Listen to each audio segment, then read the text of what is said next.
What's going on, guys? Welcome to another Doctor Who Series 12 review. Today I'm going to be reviewing Series 12 Episode 5, Fugitive of the Judoon.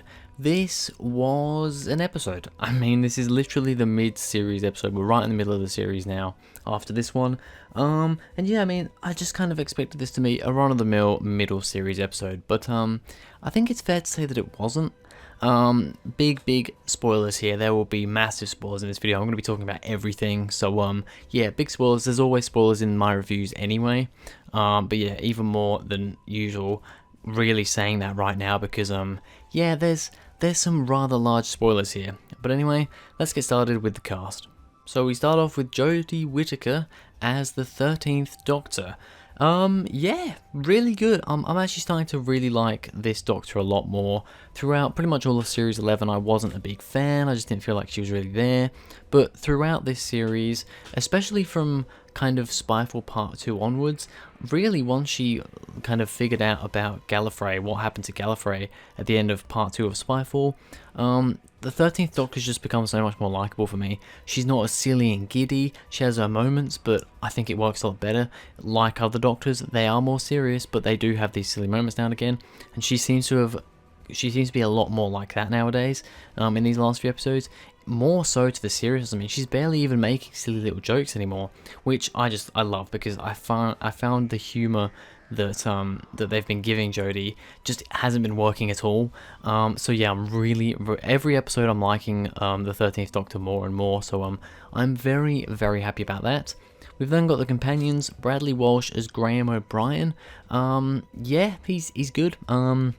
Possibly the most used companion in this. I don't know, like, in a way the companions didn't have a whole lot to do here, but there was kind of this separate section that they did have a lot to do, which we'll talk about in a minute. But yeah, Graham, good stuff with what he's got. Tosin Cole as Ryan Sinclair as well, actually pretty good. One of the better appearances of Tosin Cole.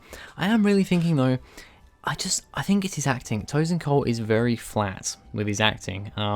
He's just really one tone with the way he speaks and everything, and I'm noticing that a lot more nowadays. I wasn't sure if it was just because I wasn't really interacting with these characters, just getting, used to these characters that much, but I think it's mainly Ryan.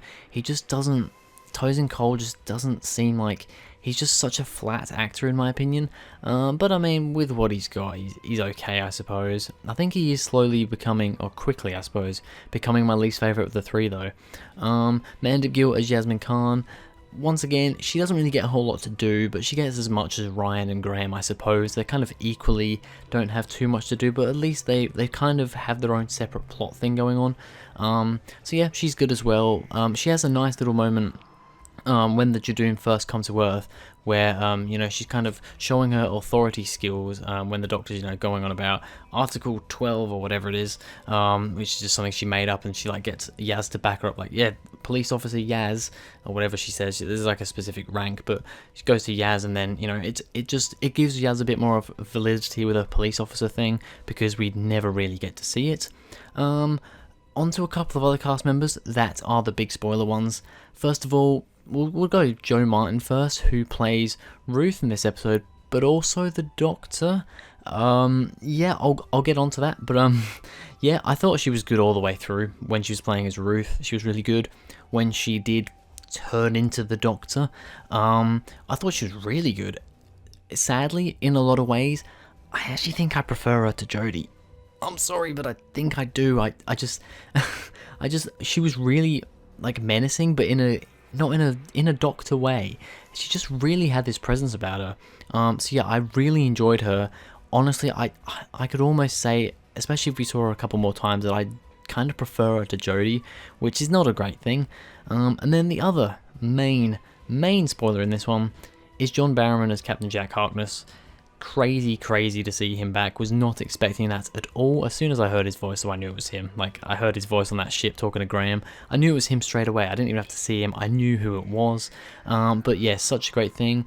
His kind of involvement in this episode was very kind of off the actual episode. I mean, his whole thing with him and the companions on the ship was completely detached from this episode entirely, you know. He was mainly setting up this lone Cyberman thing by the looks of it. So I'm hoping that we're going to see him maybe in that Cyberman story. I reckon we definitely are going to see him towards the end of the series, probably the finale. But yeah, Captain Jack Harkness, John Barrowman, I mean, he's always amazing. It's so good to see him back after like 10 years. So yeah, really happy about that. Alright, so let's get on to the good and the bad. I've been talking about the cast for quite a long time, but I have talked about more cast than I usually do. So to start off with, really good to see the Judoon back. I love seeing the Judoon. I really like the Judoon. In their appearances, mainly, I suppose, Smith and Jones, which is an episode that I really like. It's like my second favourite series opener to this day. Just such a great episode with the Judoon. You know, they returned in The Stolen Earth as well, and I thought they were good with what they had there. You know, little appearances here and there, like in Pandorica Opens as well. But yeah, I've really missed the Judoon. I've honestly missed, you know, older, just classic monsters, but like classic new series monsters a lot with these last couple of series. So yeah, really awesome to see the Judoon back. Although they're kind of pushed to the side with a lot of other stuff that's going on in this story. I never really expected them to be the big villain anyway, because they're not. They're space police. They're not necessarily villains, and they weren't in Smith and Jones. But yeah, I really like their inclusion in this story. I thought it worked quite well. You know, them coming to Earth, them not having jurisdiction, but they're just doing it anyway because why not? We've got to catch this fugitive. Yeah, really like the Judoon. Captain Jack Harkness returning. I've talked about this, but yep, Captain Jack's back. There's not really much else I can say because I just talked about it before. So, yep, it's awesome. It's awesome having him back. I love him. He's one of my favourite characters in Doctor Who, full stop. So, yeah, awesome to see him back. Jack thinking Graham's the Doctor, I thought was absolutely hilarious. Because he teleports Graham up to the TARDIS, kind of thinking it's the Doctor. And he's like, "Oh, have you missed me?" And then Graham's like sat there like, "What? Who is this dude?" And he goes up and he kisses him. He goes and kisses Graham, and he's like, "Oh, you know, you've changed a bit." And then Graham's like, "Yeah, I'm not the Doctor." And then when Graham tells Jack that the Doctor's a woman, he's like, "Oh, you've got to tell." Jack's like, "Oh, you've got to tell him this, and this." And Graham's like, "You mean she?" And he's like, "Oh, this is gonna be good." What does he say? "I've got to see this," I think is what he says. It's just, it's so good. I honestly think Jack's moments are probably my favourite moments of this episode, even though they're pretty much completely detached from this actual story. I just love him. It's amazing how after 10 years, I mean, it's only been like, what, 9 years since the end of Miracle Day, and he has been doing audio Big Finish stuff as well, but after at least like 9 years since he's actually played the role on camera, on screen, he fits back into the role perfectly. He's just amazing. He's just there. He looks older now. I mean, yeah, he definitely does look older, but he's still got the charm. He's still got just that Captain Jack Flash look about him, and it's just so good to have him back. And yeah, thinking Graham's the Doctor and just his interactions with the companions, I thought was really good. Ruth is the Doctor. This is my next thing. I put it in good because I'm intrigued by it. I'm really intrigued by what they're doing here. I think I didn't expect it. I didn't expect it at all. I mean, I didn't really expect Captain Jack coming back, but I had heard rumours that maybe he might be coming back this series, so it was a big surprise, but at the same time, in the back of my mind, it was kind of like he could come back at some point. I mean, people have been wanting him back for ages, and the rumours kind of were still there in the back of my mind. But this whole Ruth is the Doctor thing, I didn't really see. Because I mean, it kind of started off with her husband, supposedly, or partner, Lee, was kind of the suspect for being the fugitive. Fairly early on, I kind of figured out, okay, well, he's not. I figured that out, and I kind of figured out that Ruth must be the fugitive. I figured that out fairly early on, but I didn't expect her to be the Doctor at all.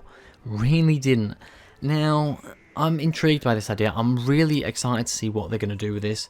But, and I mean, there's actually only one point of bad that I have, which is about Ruth as well. So I'm just actually I'm gonna lump it all together because we're talking about the same thing. My bad thing is that I am skeptical of this other Doctor. It depends what they're doing with her. I think there's certain things that they can do, certain things that they really shouldn't do. So one thing that I don't want them to do, and this is generally a thing that I've seen most people saying, And it's kind of what we're getting the hint at most at the moment, is that she is the Doctor before William Hartnell. Now, this would just be a complete canon screw-up, in my opinion, and I would really question what Chris Chibnall was doing, because, yes, they added in the War Doctor, but it kind of worked, it kind of made sense. Having this whole gap, the whole gap thing, it made sense.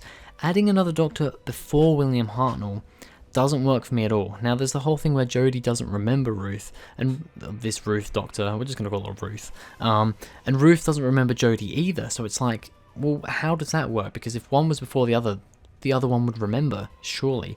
So it's really strange. Maybe there was some weird mind wipe thing that happened before the Doctor was William Hartnell, but I really don't want that to happen, because it would completely screw up everything. I think it's way too late into the show's history, way too late to be starting to change things that far back.